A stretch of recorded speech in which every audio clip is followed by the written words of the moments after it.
मुलुंड के सभी धार्मिक सज्जनों, आज आपसे एक विशेष गौरक्षा के प्रश्न पर बात कहनी है। सामान्य रूप से मैं स्वदेशी पर काफी व्याख्यान करता हूं, लेकिन आज आपके बीच में एक नए विषय गोरक्षा के प्रश्न पर व्याख्यान करने के लिए आया हूं। गोरक्षा का प्रश्न कितना महत्वपूर्ण है और गोरक्षा जरूरी क्यों है, इन दो बातों पर मेरे व्याख्यान में काफी कुछ कहने की कोशिश करूंगा। और गोरक्षा के संबंध में हम सब लोग अपने अपने जीवन में क्या कर सकते हैं, एक तीसरी बात व्याख्यान में वो कहने की कोशिश करूंगा। आप सब जानते हैं कि हमारा देश अंग्रेजों का एक लंबे समय तक गुलाम रहा। सैकड़ों वर्षों तक अंग्रेजों ने इस देश को गुलाम बनाने के लिए काफी तैयारियां की थी। पिछले कुछ वर्षों से भारत देश की गुलामी और अंग्रेजों ने भारत में क्या किया, इसके बारे में हम लोगों ने, हमारे कुछ साथियों ने 50,000 से ज्यादा कुछ दस्तावेज इकट्ठे किए हैं। लंदन की लाइब्रेरीज में से, इंडिया ऑफिस लाइब्रेरी में से, ब्रिटिश हाउस ऑफ कॉमन्स की लाइब्रेरी में से जो दस्तावेज मिले हैं, उन दस्तावेजों के आधार पर आज का व्याख्यान होगा। गोरक्षा का प्रश्न क्यों जरूरी है। 1813 के साल में अंग्रेजों की संसद हाउस ऑफ कॉमन्स में एक बहस चली और 1813 के साल में अंग्रेजों की संसद के हाउस ऑफ कॉमन्स में जो बहस चली, उसका शीर्षक क्या था, किस मुद्दे पर वो बहस चली। उस बहस का मुद्दा था how to Christianize India, Bharat को ईसाई कैसे बनाया जाए। इस मुद्दे पर ब्रिटेन की संसद में 1813 के साल में एक बड़ी बहस चली। 24 जून 1813 को वो बहस पूरी हुई और 24 जून 1813 को जब वो बहस पूरी हुई तो उस बहस में एक प्रस्ताव पारित किया गया। वो प्रस्ताव यही था कि भारत को ईसाई बनाना है। उस बहस के जो दस्तावेज हैं, उनको देखने से ये पता चलता है कि अंग्रेज और ईस्ट इंडिया कंपनी जो भारत में आए थे, वो सिर्फ व्यापार करने के लिए नहीं आए थे। और ईस्ट इंडिया कंपनी और अंग्रेजों को भारत में सिर्फ व्यापार करने में रुचि नहीं थी, वो भारत को ईसाई बनाने का एक बड़ा काम करने के लिए भी आए थे, जो उनकी दृष्टि में बड़ा काम था। इतिहास में हम लोगों को सिर्फ इतना ही पढ़ाया जाता है कि ईस्ट इंडिया कंपनी भारत में व्यापार करने के लिए आई थी, लेकिन 1813 के वो दस्तावेज देखने के बाद पता चलता है कि ईस्ट इंडिया कंपनी भारत में व्यापार करने का बहाना लेकर आई थी। मूल उद्देश्य उनका भारत को ईसाई बनाने का था। तो भारत को ईसाई बनाने का जो प्रस्ताव पारित हुआ ब्रिटेन की पार्लियामेंट के हाउस ऑफ कॉमन्स में, तो उस प्रस्ताव में कुछ नीतियां तय की गई और उन नीतियों को अंग्रेजों की सरकार ने भारत में अपने पूरे समय में लागू किया। वो नीतियां क्या थी? उन लोगों की, अंग्रेजों की जो सबसे पहली नीति थी भारत के लिए, वो ये कि अगर भारत को ईसाई बनाना है तो भारत में जो समृद्धि है, भारत में जो संपन्नता है, भारत में जो सुख है, भारत में जो पैसा है, जो संपत्ति है, इसका नाश करना पड़ेगा। क्योंकि जब तक किसी समाज में गरीबी नहीं आएगी, जब तक किसी समाज में बेरोजगारी पैदा नहीं होगी, तब तक उस समाज को ईसाई नहीं बनाया जा सकता। ये बात लंदन के पार्लियामेंट में बहुत सारे उस जमाने के एमपीज ने कही। तो भारत में विपन्नता लानी है, भारत को गरीब बनाना है, भारत में भुखमरी फैलानी है, इसकी एक नीति अंग्रेजों ने व्यवस्थित रूप से भारत में शुरू की। और उस नीति के तहत उन्होंने जो सबसे पहला फैसला लिया, वो उनका फैसला ये था कि भारत में अगर गरीबी पैदा करनी है, भूखमरी पैदा करनी है, तो भारत की अर्थव्यवस्था का नाश करना पड़ेगा, भारत की अर्थव्यवस्था को बर्बाद करना पड़ेगा। तो भारत की अर्थव्यवस्था को बर्बाद करने के लिए, भारत की अर्थव्यवस्था का नाश करने के लिए अंग्रेजों की सरकार ने एक फैसला और किया कि भारतीय कृषि पद्धति को भी बर्बाद करना पड़ेगा। तो भारत की कृषि पद्धति जब तक बर्बाद नहीं होगी, भारत की खेती जब तक बर्बाद नहीं होगी, तब तक भारत की अर्थव्यवस्था बर्बाद नहीं हो सकती। क्योंकि भारत की अर्थव्यवस्था काफी बड़े हिस्से में खेती पर टिकी होती है मूल रूप से कृषि जो है भारत की अर्थव्यवस्था का केंद्र बिंदु रहा है। तो ऐसा जब अंग्रेजों की सरकार ने लंदन की पार्लियामेंट में फैसला कर लिया तो उसके बाद उन्होंने नीतियां बनाना शुरू किया और उन नीतियों को हिंदुस्तान में लागू करने से पहले अंग्रेजों की सरकार ने कई सर्वेक्षण कराए, कई सर्वे कराए और जो सर्वे और सर्वेक्षण कराए गए भारत में, उनमें एक ऐसा सर्वे भी था जिसके बारे में अंग्रेजों की सरकार ने यह पता लगाने की कोशिश की थी कि भारत के समाज का और भारत के अर्थव्यवस्था का मूल केंद्र क्या है। तो उस सर्वे की रिपोर्ट के आधार पर अंग्रेजों को पता चला कि भारतीय कृषि का जो मूल केंद्र है वो गाय है और गाय के बिना भारतीय कृषि हो नहीं सकती। ये उन्होंने अपने सर्वेक्षण से पता लगाया। तो भारतीय कृषि के केंद्र में गाय है, एक बात उनको ये पता चली और दूसरी एक बात उनको और पता चली कि भारतीय कृषि के केंद्र में गाय के अलावा भारतीय समाज और संस्कृति के केंद्र में भी गाय है, क्योंकि गाय की पूजा हिंदुस्तान में हजारों साल से होती रही है। हमारे देश में आप सब जानते हैं, ये माना जाता है कि गाय में 33 करोड़ देवी देवताओं का निवास होता है। ये जो 33 करोड़ देवी देवताओं के निवास की जो भावना है वो हमारी गहरी सांस्कृतिक परंपरा से निकल कर आई है। गाय के शरीर का कोई भी हिस्सा ऐसा नहीं है जिसमें किसी देवता का निवास ना हो। ये जो बातें आई हैं ये भारतीय संस्कृति और परंपरा के किसी गहरे हिस्से से निकल कर आई हैं और ये परंपरा 20 हजार साल पुरानी है। ये कोई 1000-2000 साल पुरानी परंपरा नहीं है, क्योंकि भारत का अस्तित्व बहुत हजारों साल पुराना है। यूरोप और अमेरिका के अस्तित्व के बारे में हम कल्पना कर सकते हैं कि वो 500-1000 साल पुराने देशों की संस्कृति वाले देश हैं, लेकिन हमारे देश की संस्कृति और परंपरा तो हजारों साल पुरानी है। तो इसलिए अंग्रेजों ने जब सर्वे करा लिया और अंग्रेजों की सरकार ने यह जानकारी हासिल कर ली कि भारतीय कृषि के मूल में गाय है और भारतीय संस्कृति की व्यवस्था भी गाय के आसपास घूमती है, तो उन्होंने एक फैसला किया कि भारतीय कृषि को बर्बाद करना है, भारतीय संस्कृति का नाश करना है, तो गाय का नाश करना चाहिए। और गाय का नाश करने के लिए अंग्रेजों ने हिंदुस्तान में पुराने जमाने के कुछ राजाओं के बारे में दृष्टांत देना शुरू किया। हालांकि उनको ऐसे दृष्टांत नहीं मिले। मूल रूप से हिंदुस्तान में जितने राजा हुए उन सभी राजाओं ने गाय को बचाने के लिए ही अपने जीवन की और अपने राज्य की सारी नीतियां बनाने की कोशिशें की। हिंदुस्तान में बहुत सारे ऐसे मुस्लिम राजा भी हुआ करते थे जिन्होंने गोरक्षा के लिए नीतियां बनाई। और मुस्लिम राजाओं की जो विशेषता थी वो ये थी कि बहुत सारे मुस्लिम राजा ये मानते थे कि भारतीय समाज में अगर कोई व्यवस्था टिकेगी तो वो तभी संभव है जब भारतीय समाज की परंपराओं के अनुरूप शासन होगा। अगर भारतीय समाज की परंपराओं के विपरीत शासन होगा तो कोई व्यवस्था इस देश में चल नहीं सकती। ये बात बहुत सारे मुस्लिम राजा जानते थे और उस बात का उन्होंने अपने जीवन में, अपने राज्य में लागू करने की कोशिश की थी। अंग्रेजों ने बहुत खोजा, लेकिन मुस्लिम समाज में और मुस्लिम समाज के राजाओं के बीच में भी उनको गोरक्षा के लिए काम करने वाले बहुत सारे मुस्लिम राजाओं के दृष्टांत मिले और वैसे दृष्टांत हिंदुस्तान के इतिहास में भरे पड़े हैं। एक दो अपवाद ऐसे थे जिनको अंग्रेजों ने प्रचारित करना शुरू किया और उन अपवादों के आधार पर अंग्रेजों ने हिंदुस्तान में गाय का कत्ल करवाना शुरू किया। गाय का कत्ल करवाने के पीछे अंग्रेजों के मन में जो मूल नीति थी वो सबसे महत्वपूर्ण यही थी कि भारत की कृषि का, भारत की अर्थव्यवस्था का नाश करना है। और वो गाय का कत्ल करवा के फिर गाय के मांस को अंग्रेजों की फौज को खिलाया जाने लगा। बड़े पैमाने पर हिंदुस्तान में गाय का कत्ल अंग्रेजों ने शुरू करवाया और उस गाय के कत्ल का मांस अंग्रेजों की सरकार और उस सरकार के अधिकारी, अंग्रेजों की फौज, अंग्रेजी की फौज के सिपाहियों को दिया जाने लगा। तो धीरे धीरे नतीजे क्या निकलने लगे कि गाय की संख्या कम होती चली गई, गोवंश का नाश शुरू हो गया।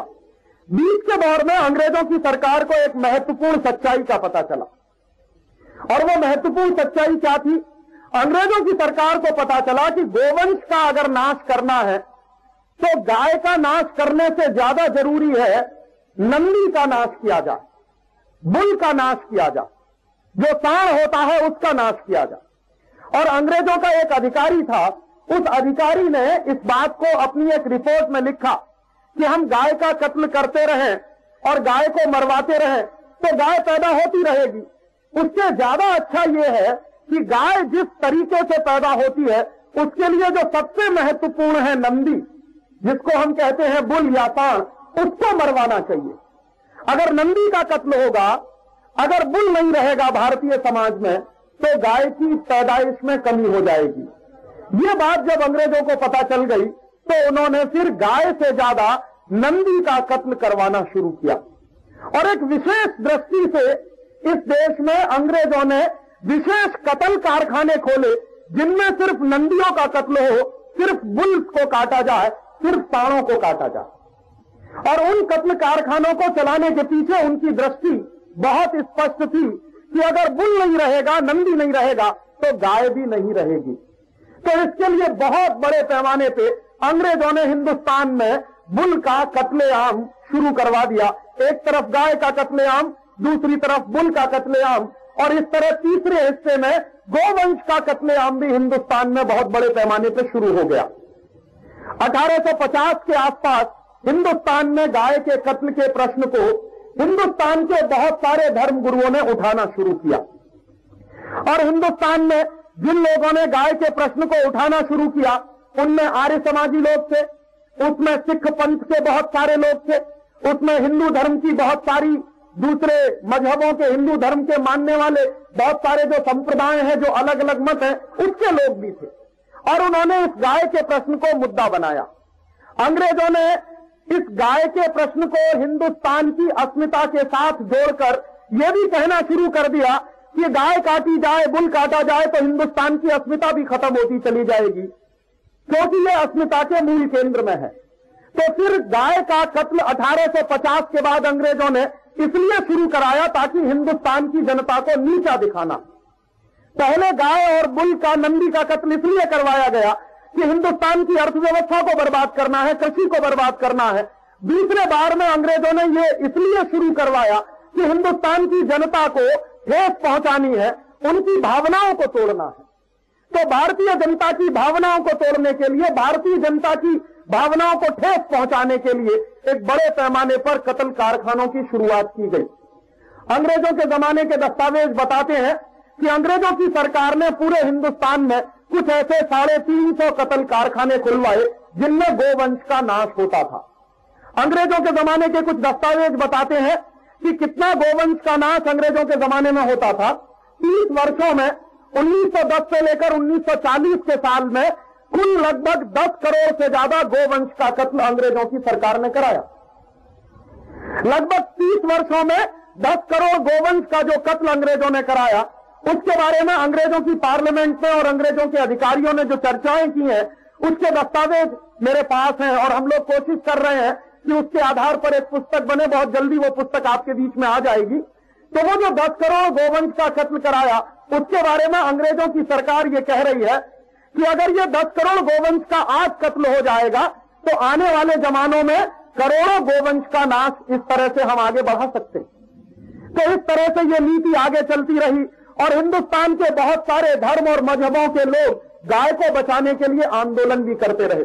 आप सब जानते हैं हिंदुस्तान में जो क्रांति हुई थी, उस क्रांति की जो पहली चिंगारी लगी थी 1857 में बैरकपुर की छावनी में, जब मंगल पांडे को फांसी की सजा हुई थी, तो मूल प्रश्न गाय का ही था।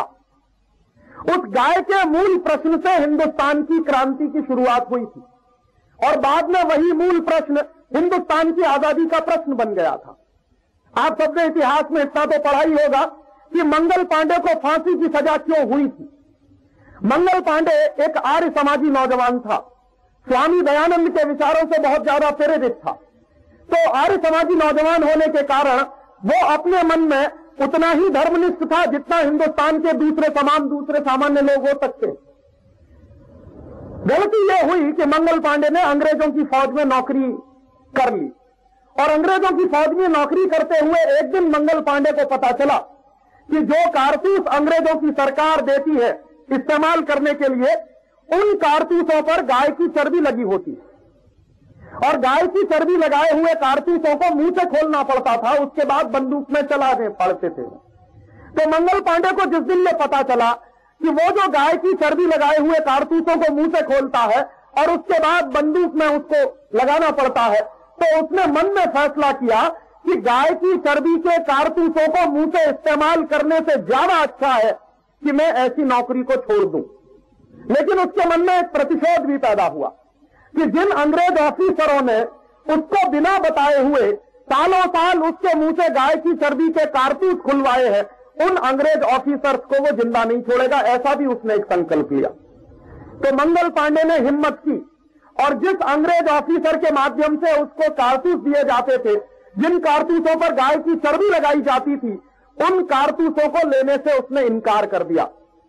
तो बाद में उसके ऊपर दबाव पड़ा और उस दबाव के तहत एक दिन उस मंगल पांडे ने अपने उस अंग्रेज पुलिस ऑफिसर की हत्या कर दी, गोली मारकर, जिस अंग्रेज ऑफिसर के माध्यम से उसको गाय की चर्बी के कारतूस दिए जाते थे। जैसे ही मंगल पांडे ने उस अंग्रेज ऑफिसर की हत्या की और यह बात पूरे देश में प्रचारित होने में समय नहीं लगा कि गाय की चर्बी से लगे हुए कारतूसों को खोलने से मना करने पर मंगल पांडे को सजा दी जाने की बात तय हुई, तो इसलिए मंगल पांडे ने यह फैसला किया कि उस अंग्रेज पुलिस ऑफिसर को मार दिया जाए। तो जैसे ही अंग्रेज पुलिस ऑफिसर की हत्या हुई, सारे देश में एक बगावत की लहर पैदा हो गई और उस बगावत की लहर में अंग्रेजों की सरकार को सबसे ज्यादा नुकसान हुआ। गांव गांव गली गली में नौजवानों के, क्रांतिकारियों के संगठन बनना शुरू हो गए। गांव गांव गली गली में नौजवानों ने अंग्रेजी फौज और अंग्रेजी सरकार के खिलाफ बगावत शुरू कर दी। गांव गांव गली गली में नौजवानों ने गाय के प्रश्न को हल करने के लिए गोरक्षण समितियां बनाना शुरू कर दी। बहुत कम लोग जानते हैं कि 1857 की क्रांति में गाय का प्रश्न एक बहुत महत्वपूर्ण प्रश्न हुआ करता था। अगर वो गाय का प्रश्न नहीं होता तो शायद 1857 की क्रांति के होने में भी मुश्किलें आती। वो क्रांति एक तरफ चलती रही, दूसरी तरफ हिंदुस्तान में नौजवानों के संगठन पैदा होने लगे। गांव गांव में गोरक्षण समितियां बना दी गई। 1870 तक आते आते हिंदुस्तान में कोई भी ऐसा गांव नहीं था जहां पर गोरक्षण की समिति न बनाई गई हो। अंग्रेजों का एक खुफिया विभाग होता था, अंग्रेजों का एक डिपार्टमेंट होता था जो सीक्रेट रिपोर्ट इकट्ठी करता था। उस डिपार्टमेंट के माध्यम से अंग्रेजों ने एक सर्वे कराने का काम शुरू किया और वो सर्वे काफी समय तक चला इस देश में। तो अंग्रेजों के खुफिया विभाग ने जो रिपोर्ट इकट्ठी की, जो रिपोर्टें उन्होंने बनाई, वो रिपोर्ट बाद में 1893 के साल में लंदन भेजी गई और लंदन की सरकार और लंदन की पार्लियामेंट में उस रिपोर्ट पर जो चर्चाएं हुई, उस रिपोर्ट के कुछ हिस्से हम लोगों को भी मिले हैं। कुछ दस्तावेज जो हम लोगों ने इकट्ठे किए हैं, उसी में उन रिपोर्ट के कुछ हिस्से हैं। तो वो रिपोर्ट ये बताती है, अंग्रेजों की जो इकट्ठी की गई है, कि अंग्रेजों का खुफिया विभाग बता रहा है कि 1870 के साल तक हिंदुस्तान के गांव गांव में गोरक्षण समितियां बन चुकी और 1890 तक आते आते हिंदुस्तान में करीब करीब उस जमाने में 7.5 से 8 लाख गांव हैं। तो वो बता रहे हैं कि इतनी ही करीब करीब गोरक्षण समितियां हैं और कोई भी गोरक्षण समिति ऐसी नहीं है जिसमें कम से कम 5 से 10 नौजवान शामिल न हो। और अंग्रेजों की खुफिया रिपोर्ट ये कह रही है कि गोरक्षण समिति में शामिल जो नौजवान है, उनमें एक भी नौजवान ऐसा नहीं है जो गाय के प्रश्न पर मरने के लिए तैयार न हो। तो एक बाजू में गांव गांव में गोरक्षण की समितियां बन रही हैं, दूसरे बाजू में हिंदुस्तान में क्रांति की बगावत और क्रांति की लहर चल रही है। ये दोनों चीजें एक साथ इस देश में चल रही हैं। 1893 के साल तक आते आते ये गोरक्षा का आंदोलन बहुत प्रबल हुआ और गोरक्षा का आंदोलन इतना प्रबल हुआ कि अंग्रेजों की सरकार को लगने लगा कि अब शायद हिंदुस्तान छोड़ना पड़ेगा, भारत से जाना पड़ेगा।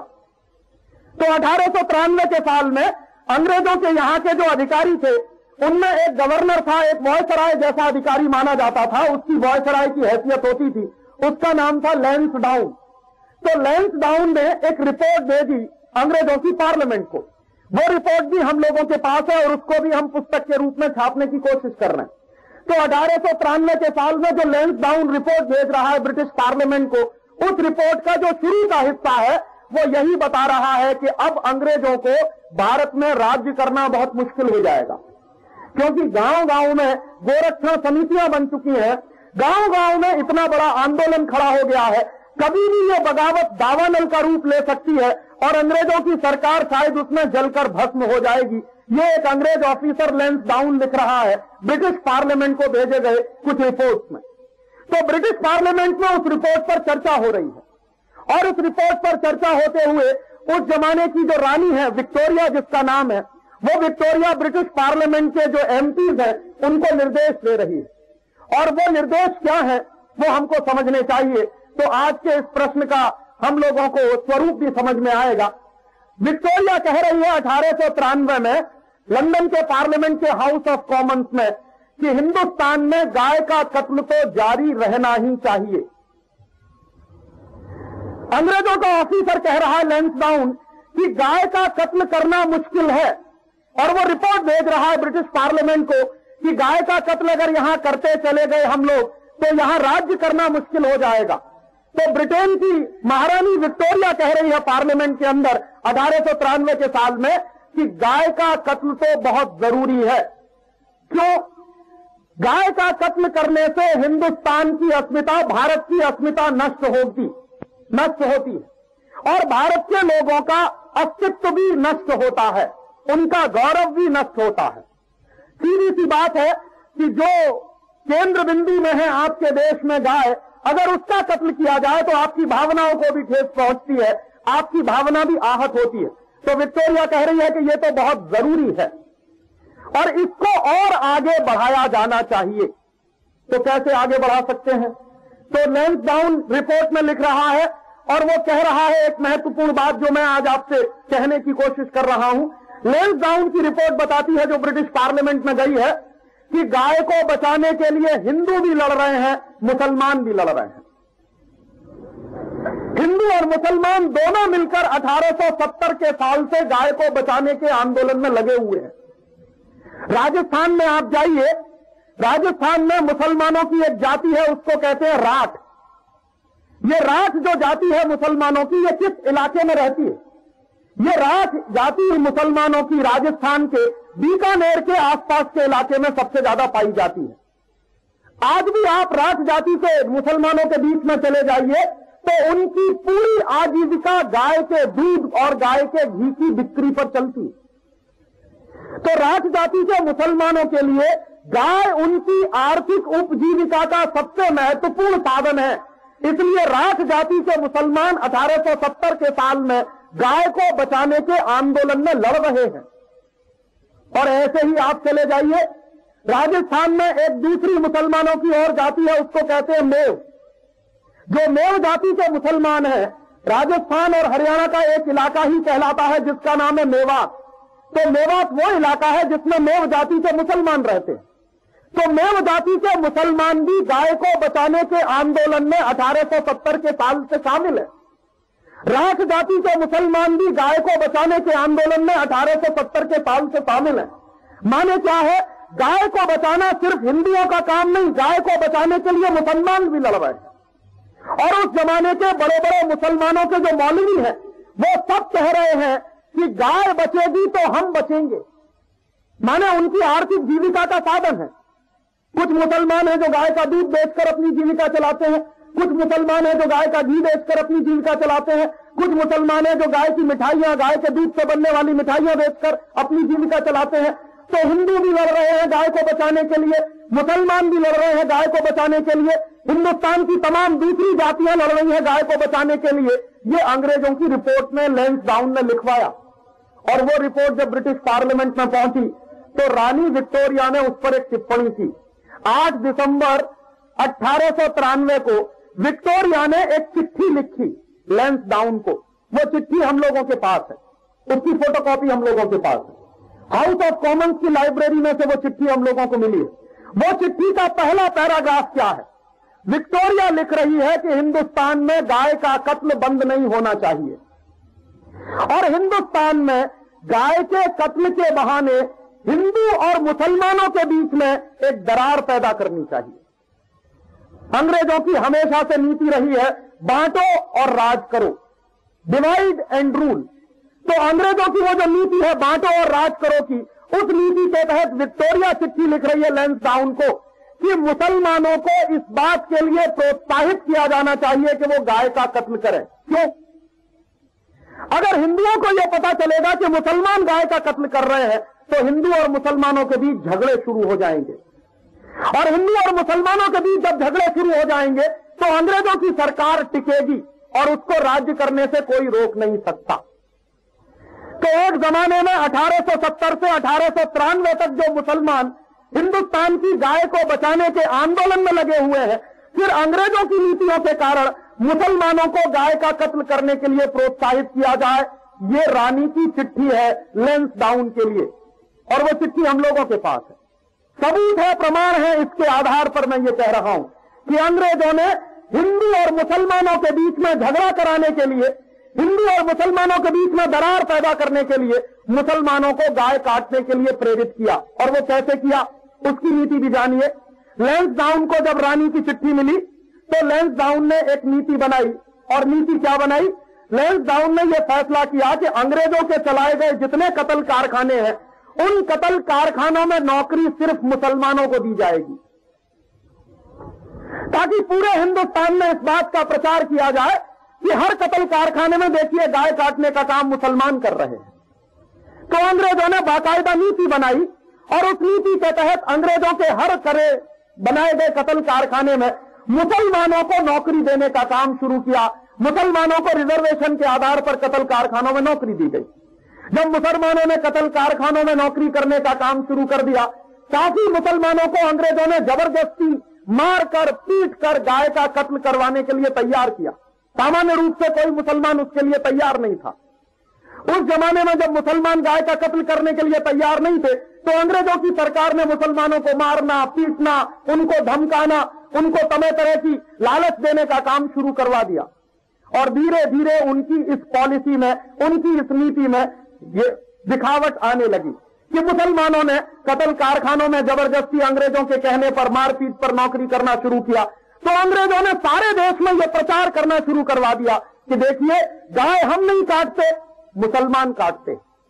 और सच्चाई यह है कि रानी ने चिट्ठी में लिखा था, उस चिट्ठी में उसने ये लिखा था कि मुसलमान गाय काटेंगे जरूर, लेकिन वो हमारे लिए काटेंगे, हमारी फौज के लिए काटेंगे। अंग्रेजों को गाय का मांस चाहिए, अंग्रेजों की फौज को गाय का मांस चाहिए, तो मुसलमान गाय काटेंगे हमारे लिए। और हिंदुस्तान के जनता को दिखाई देगा कि गाय कट रही है मुसलमानों के द्वारा। पीछे जो मूल व्यक्ति है गाय को कटवाने वाला, जो मूल अंग्रेज है गाय को कटवाने वाले, उनका चेहरा लोगों को दिखाई नहीं देगा। और यह नीति पूरे हिंदुस्तान में अंग्रेजों ने लागू की। इस नीति की सफलता हुई। सफलता क्या हुई कि हिंदुस्तान में जगह जगह हिंदू मुसलमानों के दंगे शुरू हो गए। अंग्रेजों को बचा दिया गया, अंग्रेजों ने अपने आप को बचा लिया, और हिंदू मुसलमानों के बीच में उन्होंने भेद पैदा कर दिया गाय का कत्ल करवा के। और इस तरह से हिंदुस्तान में अंग्रेजों की बनाई गई वो नीति चालू होती गई। आजादी मिलने के शुरू के दौर में क्या हुआ कि हिंदुस्तान के बहुत सारे नेता थे जो गाय बचाने के प्रश्न पर सबसे ज्यादा उद्वेलित थे। उनमें से पंडित मदन मोहन मालवीय। महामना मदन मोहन मालवीय के पूरे आंदोलन के केंद्र में गाय हुआ करती थी। स्वामी दयानंद सरस्वती के पूरे केंद्र में गाय हुआ करती थी। हिंदुस्तान में महात्मा गांधी ने तो इस बात को कई बार कहा। गांधी जी ने जब अपना आंदोलन शुरू किया, उस आंदोलन के शुरुआत में और आंदोलन के बीच में और आंदोलन के बाद में भी कई बार महात्मा गांधी ने यह कहा कि स्वराज्य से ज्यादा महत्वपूर्ण है गोरक्षा। ये गांधी जी ने कई बार कहा कि स्वराज्य से ज्यादा महत्वपूर्ण है गोरक्षा, और मेरे लिए गाय का कत्ल ऐसा ही है जैसे किसी व्यक्ति का कत्ल किया जा रहा। ये गांधी जी ने कई बार कहा। तो हिंदुस्तान के आजादी की लड़त लड़ने वाले तमाम नेताओं के लिए गाय का प्रश्न बहुत ही केंद्रीय प्रश्न था, बहुत मूलभूत प्रश्न था। तो गांधी जी जैसे लोगों ने गाय के प्रश्न को उठाया, स्वामी दयानंद मदन मोहन मालवीय जैसे लोगों ने गाय के प्रश्न को उठाया, लोकमान्य तिलक ने गाय के प्रश्न को उठाया। और इन लोगों के गाय के प्रश्न को उठाने के पीछे एक ही परंपरा थी कि जो हिंदुस्तान में 1870 में क्रांति हुई थी, बगावत हुई थी 1857 में, और 70 के बीच में जो आंदोलन चले थे वो गाय के प्रश्न को लेकर महत्वपूर्ण आंदोलन चले थे। तो आगे भी इस देश में ये महत्वपूर्ण काम होता रहेगा। बीच में आजादी की लड़ाई की ऐसी घड़ी आई कि जब लोगों को लगने लगा कि अंग्रेज देश छोड़कर चले जाएंगे और अंग्रेजों को हिंदुस्तान छोड़कर जाना पड़ेगा। तो अंग्रेजों को देश छोड़कर जाना पड़ेगा, ऐसी बात दिखाई देने लगी 1940 के साल से। 1940 के एक साल पहले एक बहुत महत्वपूर्ण घटना हुई जिसका जिक्र मैं करना चाहता हूं। लाहौर एक शहर है, पहले हिंदुस्तान का हिस्सा था, अभी पाकिस्तान में है बंटवारे के बाद। लाहौर शहर में अंग्रेजों ने एक कतल कारखाना खोला 1939 के साल में, और वो कतल कारखाना यंत्रीकृत था, मैकेनाइज्ड था, और बड़े पैमाने पर उसमें गौर नंदी का कत्ल हो सकता था, ये अंग्रेजों ने फैसला किया था। तो 1939 में जो लाहौर में कतल कारखाना खोला गया, उसके लिए सबसे जबरदस्त आंदोलन किया पंडित जवाहरलाल नेहरू ने। पंडित जवाहरलाल नेहरू ने 1939 के उस कतल कारखाने को बंद कराने के लिए आंदोलन शुरू किया, और वो आंदोलन सफल भी हुआ। 1939 में अंग्रेजों की सरकार ने लाहौर में जो कतल कारखाना खोला था वो बंद हो गया। उस कतल कारखाने को बंद कराने के समय पंडित नेहरू जो भाषण दिया करते थे, उनमें से एक भाषण का जिक्र, और उस पूरे भाषण का नहीं, उसकी एक लाइन का जिक्र आपके बीच में कर रहा हूं। पंडित नेहरू कहा करते थे कि जब मैं जानवरों का कत्ल होते हुए देखता हूं तो अंदर से मेरी आत्मा चीत्कार करती। और उनका यह कहना था और उनका यह मानना था कि अगर वो आजाद हिंदुस्तान में किसी महत्वपूर्ण पद पर पहुंचे तो वो एक ऐसा कानून बना देंगे जिससे हिंदुस्तान में गाय का कत्ल बंद हो जाएगा, गोवंश का कत्ल बंद हो जाएगा। ये पंडित नेहरू के भाषण हैं। और ऐसा ही एक भाषण हिंदुस्तान के पहले राष्ट्रपति डॉक्टर राजेंद्र प्रसाद का है। डॉक्टर राजेंद्र प्रसाद कह रहे हैं कि मुझे मांसाहार बिल्कुल पसंद नहीं, और मैं चाहता हूं कि हिंदुस्तान में अधिक से अधिक लोग शाकाहारी हों। तो इसके लिए जरूरी है कि हिंदुस्तान में यह मांसाहार का चलन बंद किया जाए। तो मांसाहार का चलन बंद करने के लिए सबसे ज्यादा जरूरी है कि मांस उत्पादन के जो केंद्र चल रहे हैं इनको बंद किया जाए। तो पंडित राजेंद्र प्रसाद ने भी आजादी के पहले इस तरह का एक संकल्प लिया कि मैं कभी हिंदुस्तान में आजादी के बाद अगर किसी महत्वपूर्ण पद पर आया तो गाय का उत्पादन, गाय का मांस जहां उत्पादित होता है, गोवंश का जहां कत्ल होता है, हिंदुस्तान के जानवरों का जहां कत्ल होता है, ये सारे उत्पादन केंद्र बंद करवा देंगे और उसके लिए हम केंद्रीय स्तर पर कानून बनवाएंगे। ऐसी भावना थी हिंदुस्तान में आजादी आने के पहले के नेताओं की। चांस की बात कि ये दोनों व्यक्ति हिंदुस्तान के सबसे ऊंचे शिखर पर बैठे। पंडित जवाहरलाल नेहरू हिंदुस्तान के पहले प्रधानमंत्री बने और डॉक्टर राजेंद्र प्रसाद हिंदुस्तान के पहले राष्ट्रपति बने। तो हिंदुस्तान का प्रधानमंत्री और राष्ट्रपति बनने के पहले दोनों नेता ये मानते थे कि गाय का कत्ल नहीं होना चाहिए, गोवंश की रक्षा होनी चाहिए, और मांस उत्पादन के ये जो केंद्र चल रहे हैं पूरे देश में, इनको बंद करा देना चाहिए। दोनों नेताओं की यह मान्यता थी कि मांस उत्पादन के इन केंद्रों को बंद कराने के लिए अगर जरूरत पड़े तो हम केंद्रीय स्तर पर कानून बनाएंगे। तो दोनों लोग जब पहले प्रधानमंत्री और राष्ट्रपति बन गए, मुझे सबसे बड़ा दुर्भाग्य यही है कि अपने पूरे शासनकाल में पंडित जवाहरलाल नेहरू और डॉक्टर राजेंद्र प्रसाद गोवंश की रक्षा करने वाला कानून ही नहीं बना पाए। बाकी बहुत सारे कानून उन्होंने बनाए। और 1955 के साल में पंडित नेहरू ने पार्लियामेंट में एक भाषण दिया है, उस भाषण की फोटोकॉपी भी हमारे पास। वो भाषण पंडित नेहरू दे रहे हैं 1955 में पार्लियामेंट के अंदर। तो हुआ क्या है, एक सांसद ने गोवंश की हत्या को रोकने के लिए एक विधेयक पार्लियामेंट में लाया। तो गोवंश की हत्या रोकी जानी चाहिए, इसके लिए एक विधेयक आया संसद में। उस विधेयक पर बहस हो रही है। तो बहस करते समय पंडित नेहरू कह रहे हैं कि इस विधेयक को तत्काल रद्द किया जाना चाहिए, माने गोवंश का कत्ल चालू रहना चाहिए। आजादी के पहले एक बात कह रहे हैं और आजादी मिलने के बाद जब वो प्रधानमंत्री बन गए हैं तो पार्लियामेंट के अंदर उसकी ठीक दूसरी बात कह रहे हैं। दोस्तों, आज ये जो हिंदुस्तान के नेता हैं, सत्ता मिलने के पहले एक बात कहते हैं और सत्ता मिलने के बाद दूसरी बात कहते हैं। ये परंपरा हिंदुस्तान में आजादी के साल से ही पड़ी हुई है, ये कोई आज की परंपरा नहीं। इसलिए आज के नेताओं को देखकर मत रोइए। उस जमाने के जो सबसे बड़े नेता माने जाने वाले लोग सत्ता मिलने के पहले गाय का कत्ल का विरोध करते हैं और सत्ता मिलने के बाद कहते हैं कि यह गाय का कत्ल जारी रहना चाहिए। इससे ज्यादा विरोधाभास और क्या हो सकता।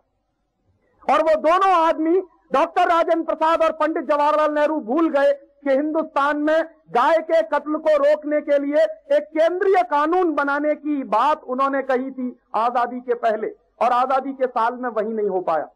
और आज तक हम सबका, आपका दुर्भाग्य है कि आजादी मिले हुए 50 साल हो गए हैं, लेकिन केंद्रीय स्तर पर आज तक ऐसा कोई कानून नहीं बन पाया जिससे इस देश में पशुओं के कत्ल को रोका जा सके। आजादी के पहले जिस तरह से देश चलता था, आजादी के बाद वैसे ही देश चल रहा। दुर्भाग्य से ज्यादा हालत आज खराब है। आंकड़े ये बताते हैं कि अंग्रेजों ने हिंदुस्तान में 350 कत्ल कारखाने चलाए। आज आजादी के 50 साल में हिंदुस्तान में 36,000 कत्ल कारखाने हैं। जब आजादी नहीं मिली थी तो 350 कत्ल कारखाने थे।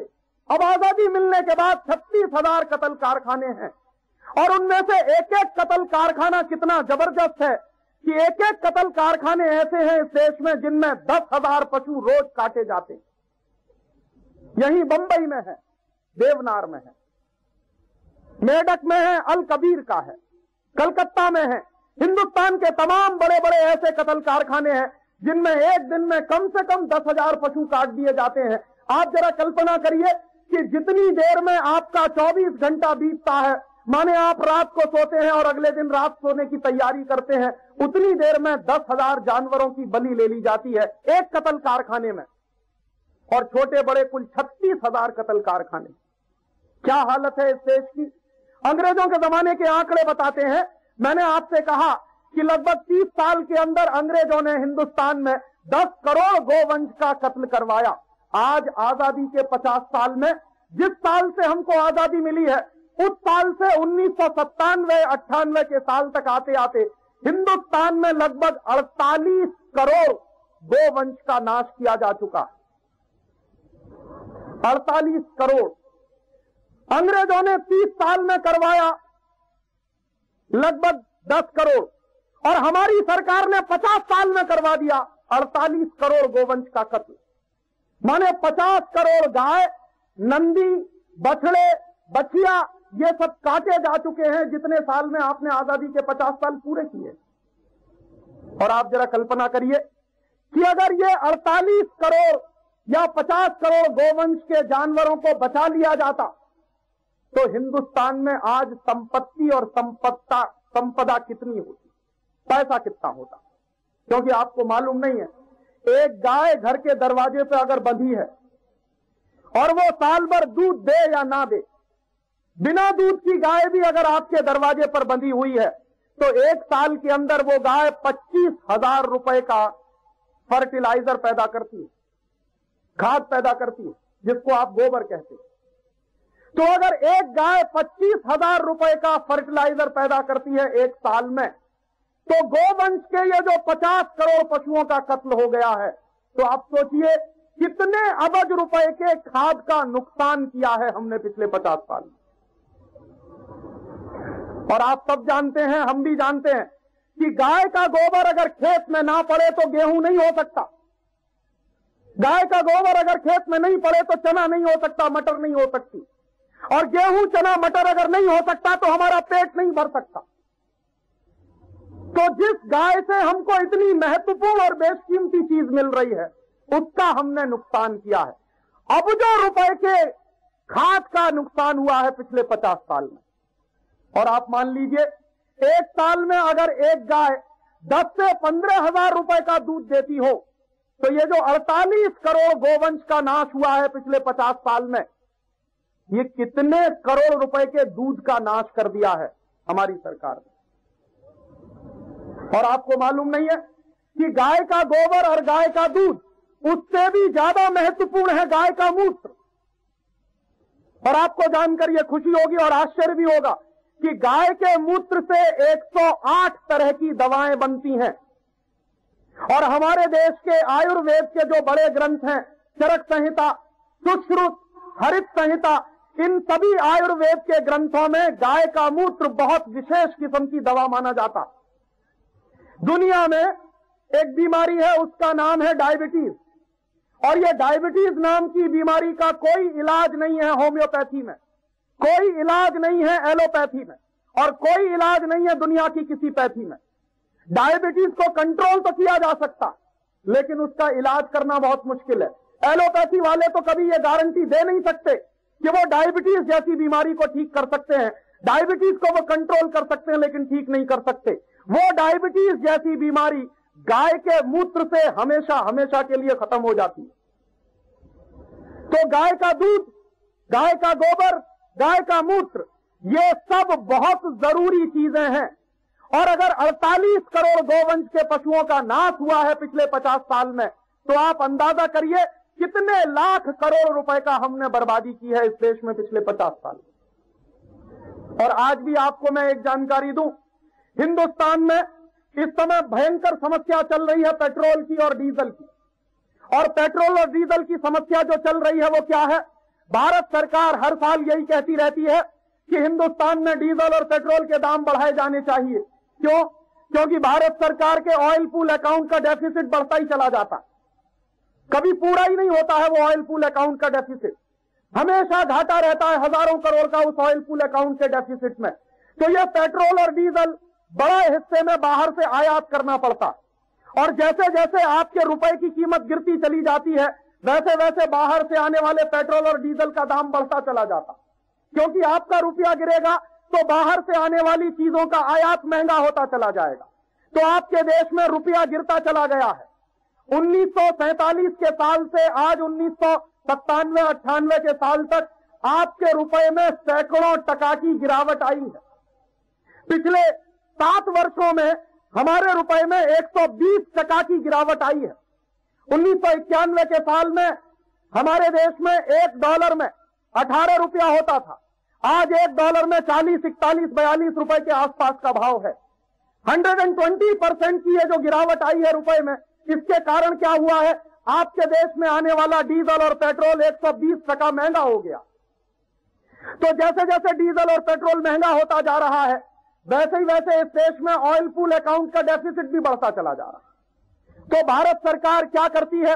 भारत सरकार ऑयल पूल अकाउंट के डेफिसिट को पूरा करने के लिए आप जैसे लोगों के ऊपर सरचार्ज लगा देती है और पेट्रोल और डीजल का दाम बढ़ा देती है। एक बार बेंगलोर में एक बड़ा भारी कॉन्फ्रेंस हुआ था, उसमें सरकारी अधिकारी शामिल थे, उसमें देश के बड़े बड़े अर्थशास्त्री शामिल थे, उसमें हमारे देश के बड़े सामाजिक शास्त्री भी शामिल थे।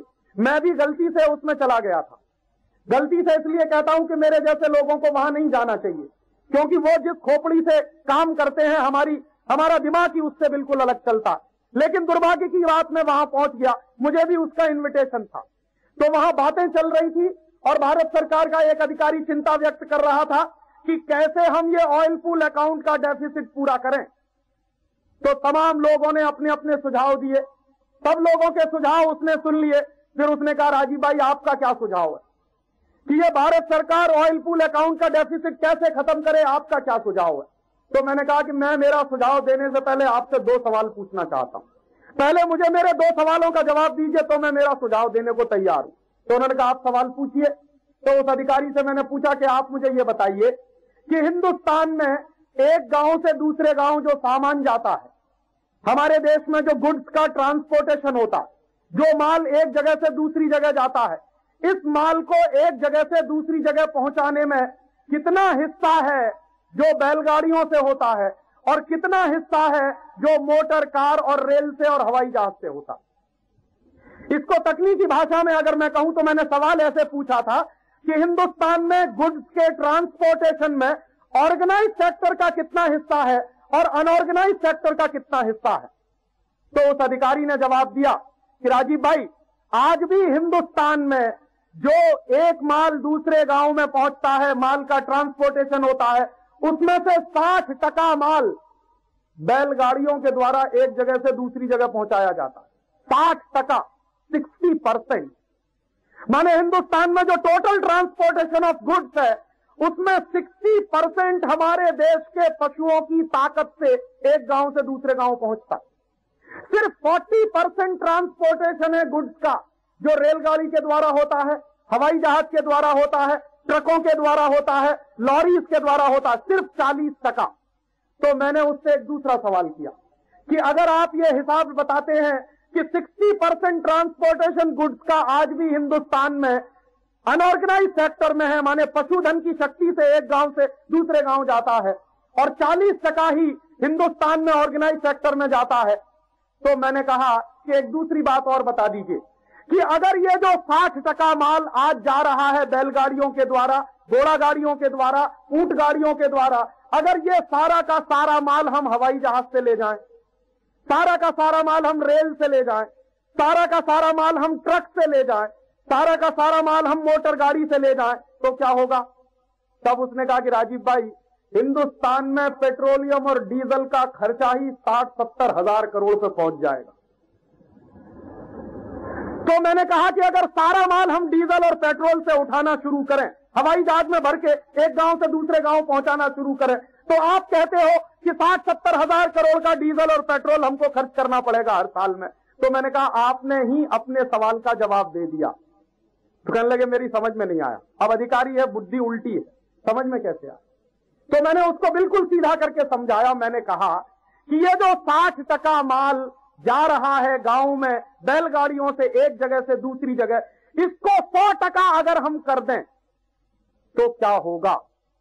तो कहने लगा हिंदुस्तान की सरकार का हर साल के बजट में कम से कम 14 से 15 हजार करोड़ रुपए बच जाएगा।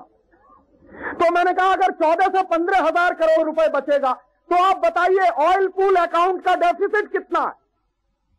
तो उसने दांत निकालते हुए कहा कि कुल 14 हजार करोड़ का है। मैंने कहा डेफिसिट पूरा हो जाता है अगर आप हिंदुस्तान के पशुधन का इस्तेमाल करते हुए पूरे माल को एक गांव से दूसरी जगह भेजाने की व्यवस्था कर दें, तो आपके देश में ऑयल पूल अकाउंट का डेफिसिट ही नहीं रहने वाला। तो बात उसके समझ में आ गई। तो उसने एक दूसरा प्रश्न किया मुझसे कि राजीव भाई, आप फिर मुझको यह बताइए कि अगर बैलगाड़ियों से यह माल एक गांव से दूसरे गांव जाएगा तो महीनों में एक जगह से दूसरी जगह पहुंचेगा। मैंने कहा उसका भी सुझाव है मेरे पास। आप हिंदुस्तान की बैलगाड़ियों के पहिए में बियरिंग लगा दीजिए, और अगर हिंदुस्तान की बैलगाड़ी के पहियों में बियरिंग लगा दिया जाए तो क्या होगा? वही बैल जो 100 कुंटल माल ले जा सकता है, 1 कुंटल, 2 कुंटल, 50 कुंटल, जितना माल ले जा सकता है, अगर बैलगाड़ी के पहिए में बियरिंग लगा हुआ है तो वही बैल उससे 2 गुना ज्यादा माल ले जाएगा। और सिर्फ 2 गुना ज्यादा माल ही नहीं ले जाएगा, बल्कि तेजी के साथ वो माल एक गांव से दूसरे गांव में पहुंच जाएगा। तो आपके समय की समस्या का भी समाधान हो जाएगा। तो मैंने कहा कि बस 2 छोटे से काम करिए। पहला काम कि हिंदुस्तान की जो पशुधन है, हिंदुस्तान के पशुओं की जो शक्ति है, इसका बचाव करिए ताकि ये माल को एक गांव से दूसरे गांव में ले जाने के काम में आए। और दूसरा काम, बैलगाड़ी के पहिए में बॉल बियरिंग लगा दीजिए।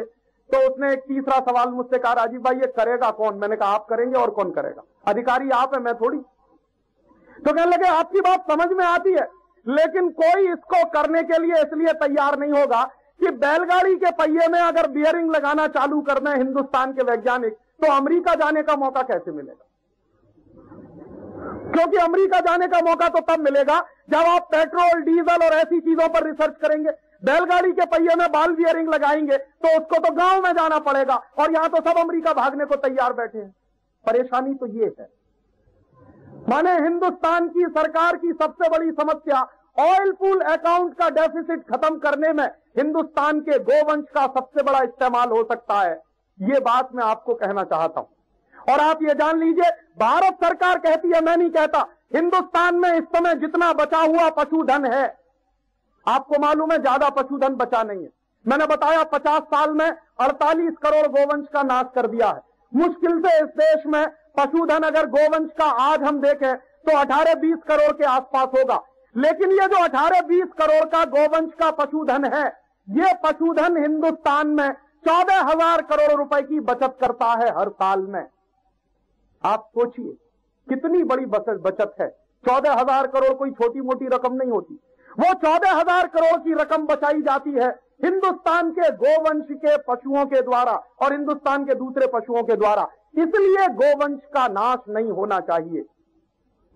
इसलिए भी नाश नहीं होना चाहिए गोवंश का कि हिंदुस्तान में जो गाय है वो अरबों रुपए का फर्टिलाइजर पैदा कर सकती है। बैल अरबों रुपए का फर्टिलाइजर पैदा कर सकता है, और हमको विदेशों से केमिकल फर्टिलाइजर इंपोर्ट करने की जरूरत नहीं। आप सब जानते हैं ये जो केमिकल फर्टिलाइजर होता है ये बाहर के देशों से लाना पड़ता है, और बाहर के देशों से लाया हुआ केमिकल फर्टिलाइजर आपके शरीर में जहर घोल रहा है। आप गेहूं नहीं खा रहे हैं, गेहूं के साथ जहर खा रहे हैं। आप चना और चावल नहीं खा रहे हैं, चना और चावल के साथ जहर खा रहे हैं, क्योंकि उनमें विदेशी फर्टिलाइजर लगता है, केमिकल फर्टिलाइजर लगता है। और यह जो केमिकल फर्टिलाइजर लगता है हमारी खेती में, इसकी वजह से पानी ज्यादा लगता है खेती में। अगर गाय के गोबर से हम खेती करें तो हमारे देश का 5 गुना पानी बच सकता है। वही खेती हो रही है केमिकल फर्टिलाइजर से तो 5 गुना ज्यादा पानी बर्बाद हो रहा है देश का। और आप सब जानते हैं पानी ईश्वर की देन है, कोई सरकार पानी पैदा कर नहीं सकती। दुनिया में अरबों रुपए जिन सरकारों के पास है वो भी पानी पैदा नहीं कर सकते। ये भगवान का दिया हुआ है, ईश्वर का दिया हुआ है। और जमीन के नीचे ये पानी है वो आपके बैंक बैलेंस की तरह से है। हम बेवकूफी में क्या कर रहे हैं, बैंक बैलेंस में से पैसा निकालते चले जा रहे हैं, निकालते चले जा रहे हैं, निकालते चले जा रहे हैं, उसको वापस डालने का हमारे पास कोई तंत्र नहीं है। इसलिए गाय बचे, गौवंश बचे तो हिंदुस्तान में हजारों करोड़ अरबों करोड़ रुपए का केमिकल फर्टिलाइजर पैदा होगा। तो आप पूछेंगे कैसे होगा? एक छोटा सा सुझाव है कि हम सब लोग ज्यादा से ज्यादा गाय का दूध पीना शुरू कर दें। हिंदुस्तान में जो लोग चाय, कॉफी और पेप्सी कोला, कोका कोला पीते हैं, अगर ये चाय, कॉफी, पेप्सी कोला और कोका कोला पीना बंद कर दिया जाए और उतने पैसे का गाय का दूध पिया जाए तो लगभग 7,500-8 हजार करोड़ रुपए का गाय का दूध और बिकेगा। और इतने दूध को बेचने के लिए कम से कम 1.5-2 करोड़ और ज्यादा गाय पालनी पड़ेगी।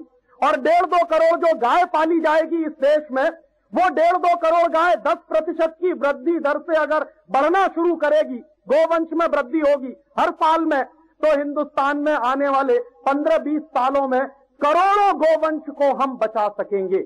इसलिए गाय की रक्षा, गोरक्षा करना बहुत जरूरी है। और चलते चलते आखिरी बात कि इसलिए भी गोरक्षा बहुत जरूरी है कि ये गाय जो है भारतीय संस्कृति का प्राण है और इसमें 33 करोड़ देवी देवताओं का निवास है। तो हम सब एक छोटा सा काम जरूर कर सकते हैं कि अपने घर में संकल्प करें कि जितना ज्यादा से ज्यादा गाय का दूध पिएं, गाय का घी खाएं, गाय के दूध को बिकवाएं, गाय के दूध से बने हुए सामानों की बिक्री करवाएं, उतना ही ज्यादा से ज्यादा हमारे देश में ये गोवंश की वृद्धि होती चली जाएगी। इतना ही मुझे आपसे कहना था। बहुत बहुत आभार, बहुत बहुत धन्यवाद।